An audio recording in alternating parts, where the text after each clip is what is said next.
threatened and extorted by the cartel in Mexico. I just got back from a family vacation in Los Cabos, Mexico. We stayed in a nice western resort, and usually around 9:30 p.m. my family would head back to their rooms to go to sleep.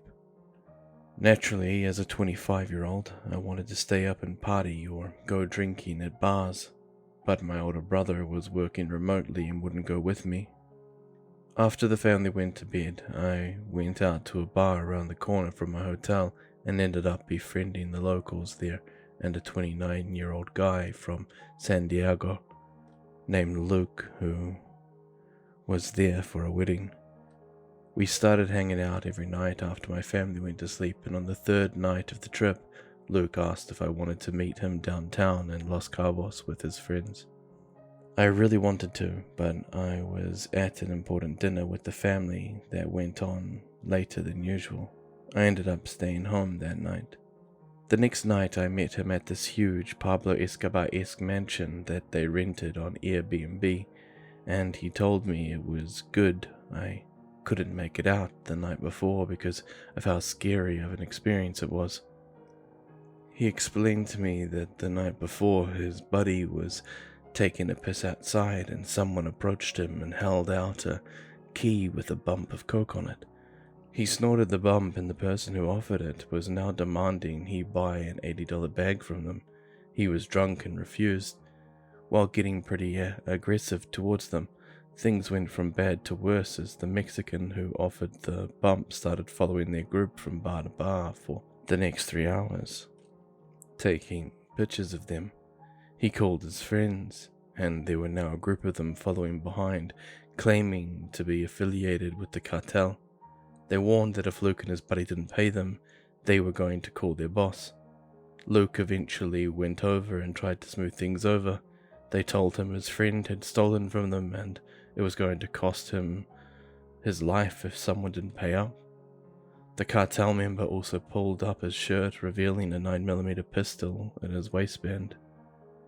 Luke did the right thing and remained calm while offering to take them to an ATM and pay out of pocket $160 so they could be all left alone.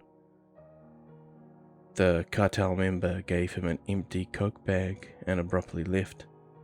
Even after doing all of this for his friend's safety, his friend denied any responsibility in wrongdoing and even had the audacity to blame Luke for trying to help by getting involved. He also didn't offer Luke a single dollar. After this event happened, Luke got robbed again in the same night, with a girl who ripped his $200 gold necklace right off his neck. His friend was cool to me, but sounded like a real asshole after Luke explained all of this to me. The poor dude was just trying to be a good friend and was met with no gratitude, only to be robbed again. Needless to say, I'm very happy I didn't make it out to meet them that night. I also think things could have gotten a lot worse for them had he not offered the cartel members money. Be careful out there and never accept free drugs from a stranger on the street in Mexico or really anywhere, as it will always come with a price.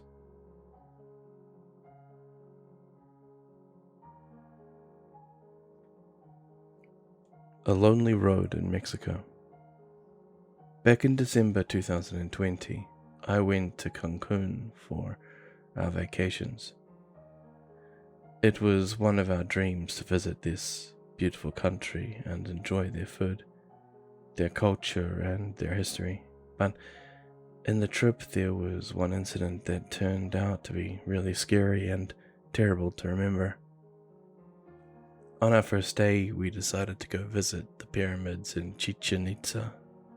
We had rented a car, so it would be a nice long trip to the place, since it's pretty retired from the hotel zone. We followed Google Maps indications, which took us through a really lonely road. It was really early in the morning, so we never thought it was something weird. At the middle of the road, we were stopped by a group of federal policemen, which had the Yucatan insignia on their uniform. For going to Chichen Itza, you have to cross another state in Mexico. I assumed this was kind of the borderline between Quintana Roo state and Chichen Itza. The first thing they said was that everyone inside the vehicle should be using a seatbelt. We were from Colombia, and in our country it's perfectly normal to just have the pilot and co-pilot use it. So they said they would make us a fine, which we would have to pay, but then the conversation became really weird. The guys asked where we came from. We of course said Colombia. Then they took my dad out of the car and took him away from us to a place we couldn't see him. They told us all Colombians were rats, that they were the ones committing more crimes in Yucatan. We got really scared. At that moment, a small group of cars passed by, but they weren't stopped. I got nervous as hell. It was in the middle of nowhere, and they were heavily armed, holding their guns. At the moment, I freaked out. After some minutes, my dad came back. Of course, they let him go after he bribed them. He told us that they were asking who he was, what his job was, and who knew he was on a trip to Mexico. In the end, we all had the same thought in the car. Those guys could have killed us on the road and no one would have known. We could say this was a classic police corruption case, but their attitude towards us was really suspicious. We felt threatened. It is a bitter memory from the trip. Luckily, that happened on the first day, and the rest of our trip through Mexico was beautiful. Edit. Something I forgot to say in this is that my dad is literally a cold-blooded dude. I had never seen him so scared in a way that he was after the incident. My family and I really just talked about it recently for the first time, and we all concluded that those guys had really bad intentions.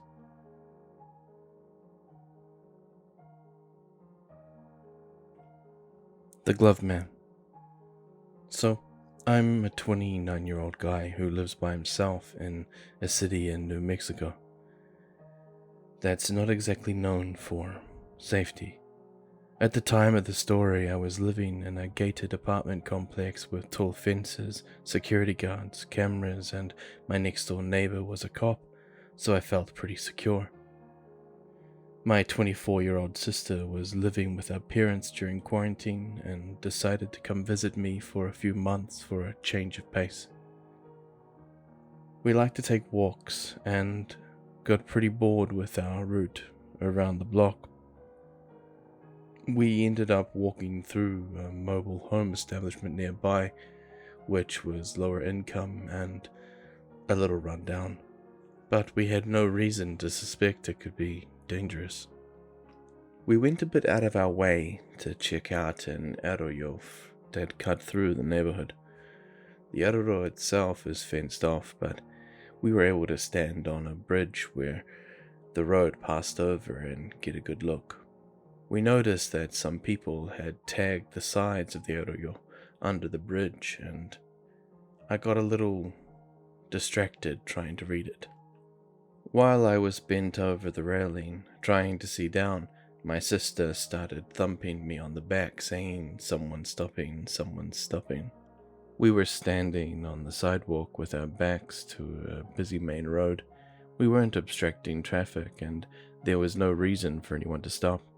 I turned around to see an old beat-up pickup truck pulled up to the curb, the bed full of tools and the seats covered in junk. The driver was on the far side from us, so he had rolled down his passenger window and leaned over the seat to talk to us. My first thought was he was stopping to ask for money, so I put my hands up saying, "Sorry, we can't help," and then I started to lead my sister away. The driver, a middle-aged man with a few teeth missing, stopped me. He said something like, "No, please, I have these gloves that I don't want, and I figured you could use them more than me." I looked down and I saw that he was extending what looked like a brand new pair of work gloves out for us to grab. He was on the far side of the car, so we would have to step all the way up and reach partway into the car to get them from him.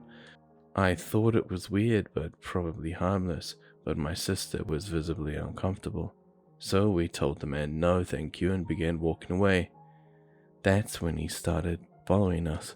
He rolled his truck along the curb, traffic whizzing past him.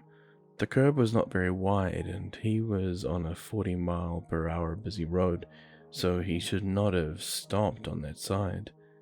He kept pace with us, trying to convince us he really didn't need or want the gloves and thought that we should take them.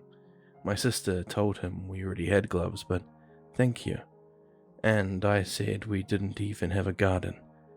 When it was evident that he wasn't going to drive away, I turned us down a residential street, trying to leave the situation. He sat at the corner of the road, maybe for a minute or two, and just watched us. At this point, I was starting to get scared. We were still a few streets away from my apartment, and I would need to get us through the gate. I'm a software developer, and I have noodle arms, so I wasn't confident that I would or could fight this guy off if something happened. We heard his engine rev, and I braced for him to start following again. His truck went straight past us without stopping, thank goodness. Though he did make a point of driving down the same street we had just turned onto. As it passed, he called out of the window. I didn't mean any harm. We went straight home after that, and I've since moved to a better part of town.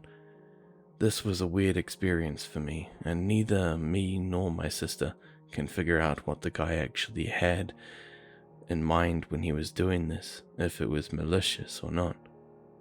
He really might have just wanted to give us the gloves, though. If that was the case, it was a weird way to go about it, and strange that he kept following us when we told him we didn't want to even have the gloves. It was obvious, and he should have been able to tell that he was creeping us out. Thankfully, nothing like this has happened since. Would anyone know or have any idea as to what he might have been up to? Or were we just freaking out over, well, nothing?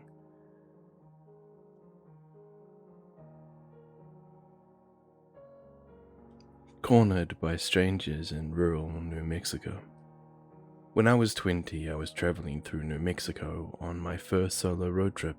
My first stop was in Taos. I found a Forest Service campsite a ways out of town. It was right off a sleepy 2-lane highway. Hardly any cars drove down the road. There were around 12 sites all lined in a row, so each site was visible from the road. Most of the sites were occupied, but since I had arrived midday, everyone was out exploring. Not a single person was there.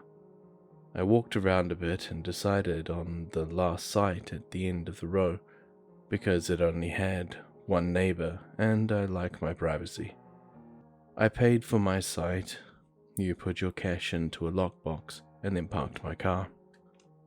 Before I could even get out of my car, a pickup truck pulled up directly next to me. The man in the driver's seat turned and stared at me. This was not a parking lot. He was in the other designated parking spot for my site. The driver and a second man stepped out of the truck, open Bud Light cans in their hand. Cool, they were drinking and driving. They kept staring as they started walking around my site. They were middle-aged with dirty clothes, like they had been working with grease. The truck had NM license plate, so it appeared that they were local. I tried to tell myself that maybe they did not realize the site was taken since I hadn't set up my tent yet, but they were obviously not guys looking to camp. I got out to let them know with a firm but polite voice that I had already paid for the spot. One guy said, "Oh no, we don't want to camp here, we just want to check out the creek." He then sat down at my picnic table and sipped his beer. A tiny creek ran behind the row of seats, but it was hardly anything to look at. They must have seen me while they were driving by. I had been staying safe the whole trip, by keeping my dad updated on my location, but I had no cell service here. They tried to get buddy-buddy with me, offering me alcohol and asking where I was from. I lied and said that I had just moved to Colorado. They asked if I was alone, and I jumped into a story about how my parents were on their way from Colorado to meet me here and camp for the weekend. I could tell by their faces they didn't buy it at all. They then asked what time my parents were arriving. What time?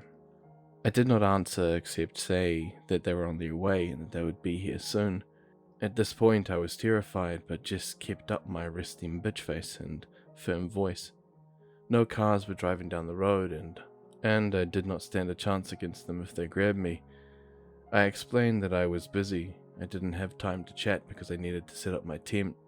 It's always hard to know what to do, because if you tell someone to just straight up piss off, they might get into a rage and attack you. But if you're too polite and engaging, they take the opportunity to stay. One guy finally picked up on the hint and said, "Well, we'll leave you alone now." They got in their truck and left. The whole encounter was 10 minutes, but it felt like an hour. I wanted to ditch the site and leave, but I had no idea if I would find another campground with an open space. Thankfully, a few hours later, the campground filled back up and there were enough people nearby. I felt somewhat safe. If the men had come back, my plan was just to scream bloody murder. I could hardly sleep all night, with pepper spray in hand, worried that they would drive by again and see that no second car had arrived. This was over 5 years ago now, and I've gone on many more solo camping trips and cross-country drives. Never had an incident like this again. I'm glad that I didn't let this experience scare me off from camping alone as a woman. I still feel safer in the woods than the city.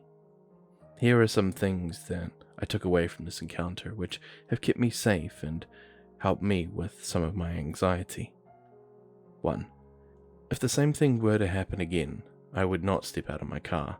I would talk to them from the window. Your car is your safe zone. I do not own a gun, but I have considered it. If I lived on the road full time, I would be packing or having a large dog with me. 2. I now have a GPS satellite device, a Garmin Mini, that has an SOS button and texting, so I can get a hold of law enforcement or text my family even if I have no phone signal. 3. I built out the back of my SUV to be a mini camper, so I can sleep in it comfortably. Now I feel more secure at night and can drive off quickly if I need to. And finally, number 4. I had not yet read this amazing book called The Gift of Fear by Gavin D. Becker before the encounter. I recommend it to everyone. I did the right thing by listening to my gut feeling and not defaulting to my ingrained politeness. Now I don't feel bad about being rude to people when I feel it's for my safety. Anyway, thank you for reading this post. And if you're like me and you like to do these solo camp trips, please stay safe out there, folks.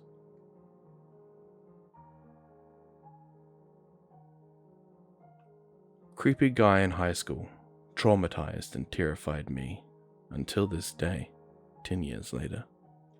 I'm a 27-year-old female. I graduated from high school about 10 years ago. In my freshman year of high school, I was well known and had lots and lots of friends. I was very friendly, and every time I saw someone alone, I would greet them and offer them my friendship. Sometime during the year in my math class, we had a new guy. We'll call him Jose. Jose had recently moved to the US from Mexico. He knew hardly any English. Me being Hispanic, I was able to speak to him in Spanish and make him feel welcomed. Jose had no friends and always sat by himself. In math class, I started helping our Jose a lot. He sat behind me and he would always play with my hair. Not actually head, but my hair, so I could hardly feel it. I sort of felt like he had a crush on me, and he was not that bad looking, so I didn't look at it as a big deal.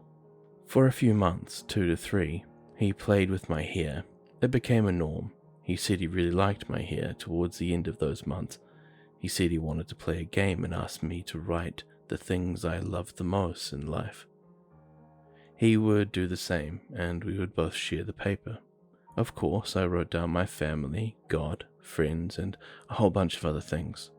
When I gave him back the list, he wanted specific names, and he said he would do the same. I ended up writing my friends' and family's name down. One day, we were just hanging out at class, and Jose said, "Can I show you something? But you can't tell anyone else, or you're going to have to pay for it." I was confused. I thought maybe he wanted to ask me out. Jose pulled out a Ziploc bag. I couldn't really tell what was in the bag. It wasn't until he placed it on the table that I noticed it was a Ziploc bag full of hair. "My hair," he said. Jose pulled up his sleeve and showed his arm. He had about 10 healed knife scars, lines made with the blade of the knife that went down his arm. There was a fresh knife wound, and he grabbed on the hairs and placed it on top of his freshly opened wound from the night before, and he said, "You're mine now. I know who you love, what you love. If you don't do as I say, you will pay for everything. These are all the scars, and these are all the souls that I owe. Anything and everything that happens from now on, think of me." My heart sank. He started smirking. I ran out of the class crying, ran to the office. Everyone was so confused. I asked to speak to my counselor immediately. I explained what happened. Jose was pulled out of class, then taken to the principal's office, and was expelled that day. I feared for my life. They found all of these notes of other people in his backpack. Mine was there. They saw the scars and found my hair. I never heard of Jose again. I've had some pretty fucked up shit happen in my life after that, and I've always thought of Jose. I haven't talked about this in years. I'm afraid that if I mentioned this, he would hear and more bad things would follow. I got so close with God, closer than ever. Until this day, I don't know if Jose was just messing with me, but I will tell you that after that encounter, I am no longer the super friendly and open-hearted person that I once was.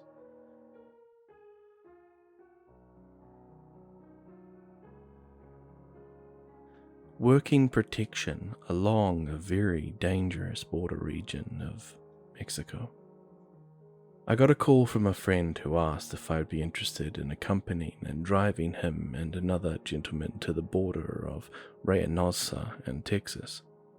The job didn't pay much, and the last guy his company asked, who was a former Marine, turned down the job. So I agreed to the terms, had all my gear and equipment ready to go. The drive was nice, and nothing creepy or dangerous until the checking into the hotel. I decided I would go check out the area my clients would be in, so I could make plans for emergencies, etc. One location was extremely close to the border, not far from where the State Department had issued no travel warnings due to kidnappings and violent crime. I drove down this dirt road a bit, decided to get out of my truck. I wanted to feel the vibes, you could say. I had a creepy feeling when I see a silver Chevy truck approaching me. Despite having on a vest and my sidearm, I was a bit nervous, but I knew to play it cool. If I'm in harm's way, I will try to fight my way out of it. But maybe it's nothing. The Chevy pulls up, a little too close for comfort. It was a nice new truck with an extended cab, very dark tinted windows. I backed up a bit to position myself near the engine block of my vehicle, just in case things got crazy. After what felt like a lifetime, the window rolls down and an older guy asks me if I'm lost and that the area isn't safe and that I should go. He seemed like a decent dude. I thanked the guy, let him know that I appreciated the advice and that I'd be on my way. Out of nowhere, the guy starts laughing, tells me to leave while I can. So, of course, I jumped into the passenger seat, slid over to the driver's side, and took off. I was worried. Anybody in my situation would be. But that's not the last of that truck, nor that guy, and a few others that I would see that night. This truck would continue to show up and follow me around at night. I'm a stubborn dude, so one night I'm out to see if my truck needed some gas or something. So I pulled into a pretty shady spot and waited to see what would happen. I went inside to pay for the gas, grabbed a drink, and then a dude from that truck comes in. This time it's a younger guy, a well-built, tattooed guy. Mean-looking guy. I'm also tatted up, so this dude asked me about the Grim Reaper tattoo on my forearm, asked what city I was from. I replied, but in doing so just made up a bunch of crap. I wasn't really going to say or tell him anything that would allow this guy to find out about me. The conversation didn't go too bad. He ended up leaving me alone after that. The last time I had any run-ins besides seeing the dudes parking in certain places that I would pass by was a few months later. I asked a guy who I know pretty well and who I know is pretty familiar with the area and grew up in Mexico if he knew anything about the car. My friend's jaw dropped and said that I got lucky beyond belief. He said that those guys, due to my tattoos, were checking up to see if I belonged to any gangs, and had I had anything on me that meant something to them. If I did, I would have been taken to Mexico and given a choice: join their gang or die. A slow, painful death. When he told me this, I was terrified, shocked, and thankful that nothing really went any further. Nowadays, I laugh about it, but I still think about it. And I am lucky. I do have prior gang associations, just nothing that would have given it away. The things that I had, like tattoos and so forth, I had covered up when I left all that stupidity behind me. But if I hadn't, and they were still open, things could have gotten incredibly ugly.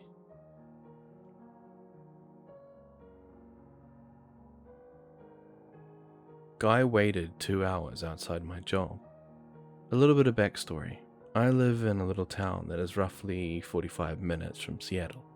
We don't regularly see new faces at the place I work, but when there is, I have no problem in talking to them about the town and its restaurants.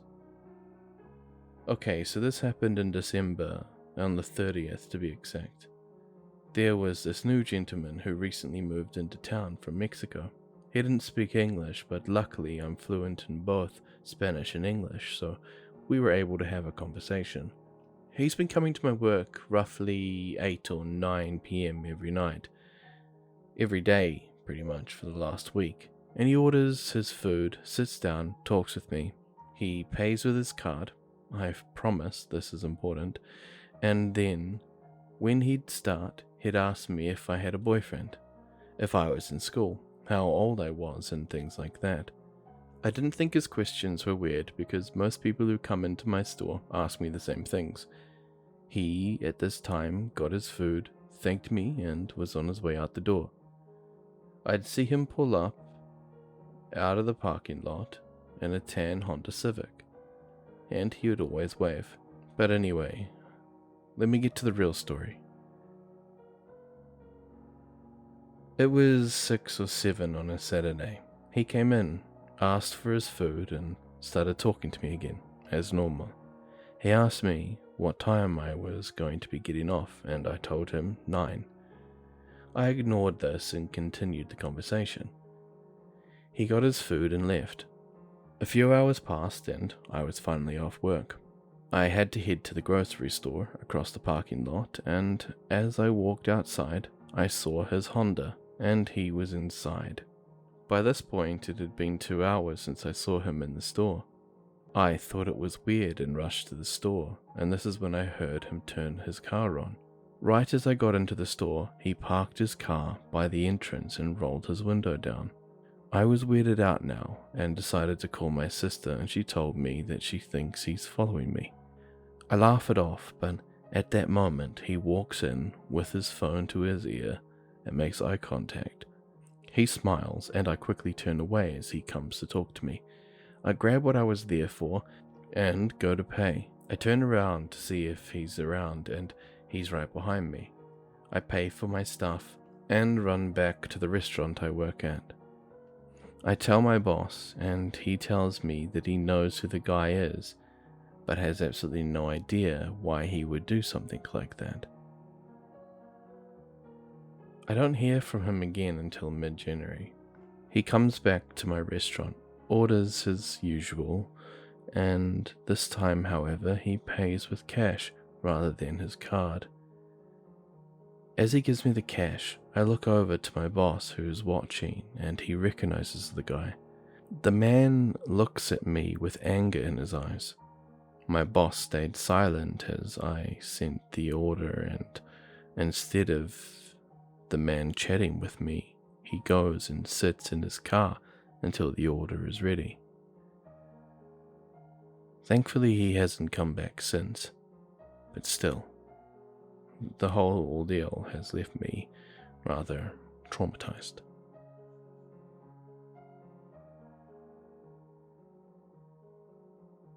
Hola amigos, ¿cómo estás? Aquí está Grim.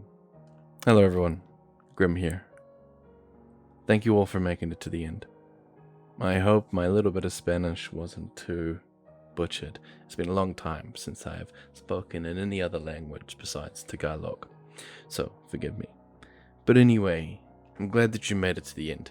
If you liked today's video, please remember the usual, like and subscribe. Leave a comment down below, and this time what we're going to do is put the word CD. As in CDs. No, I'm kidding, just CD.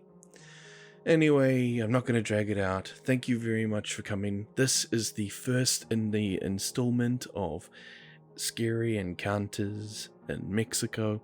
This is going to be Creepy Encounters, and tomorrow's going to be something else, and something else. Well, again, thank you all for listening. Have an amazing day or night wherever you are. And as always, I am Grim. And I'm signing off. Adios, amigos.